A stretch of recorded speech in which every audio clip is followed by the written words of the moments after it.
বাড়িতে পিঁপড়ার আনাগোনা রিজিক বাড়ার আলামত। হঠাৎ মন ঘাবড়ে যাওয়া আল্লাহর জিকিরের সংকেত। ঘুমের মধ্যে ভয় পাওয়া রুহানি বোঝা বা কুদৃষ্টির লক্ষণ। ছোট বাচ্চার বারবার কাঁদা কোন বদনজর বা অশুভ প্রভাবের লক্ষণ। স্বপ্নে সাপ দেখা শত্রুতা বা হিংসার আলামত। স্বপ্নে বারবার কাউকে দেখা তার জন্য দোয়া বা স্মরণের ইঙ্গিত। বারবার অসুস্থ হওয়া গুনাহের কাফফারা। বাড়িতে মাকড়সার আধিক্য অমঙ্গলের আলামত ধরা হয়। হঠাৎ রিজিক কমে যাওয়া আল্লাহর পক্ষ থেকে পরীক্ষা। স্বপ্নে প্রিয়জনের মৃত্যু দেখা তার জন্য দোয়ার প্রয়োজনীয়তা বোঝায়। বৃষ্টির হঠাৎ থেমে যাওয়া আল্লাহর অসন্তুষ্টির আলামত।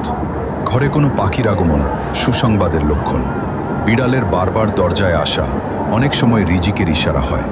হঠাৎ আর্থিক ক্ষতি হওয়া পরীক্ষা বা সতর্কবার্তা। ঘরে বারবার বাল্ব ফিউজ হওয়া বা নিভে যাওয়া বরকত কমে যাওয়ার আলামত। আর ইসলামিক ভিডিও দেখতে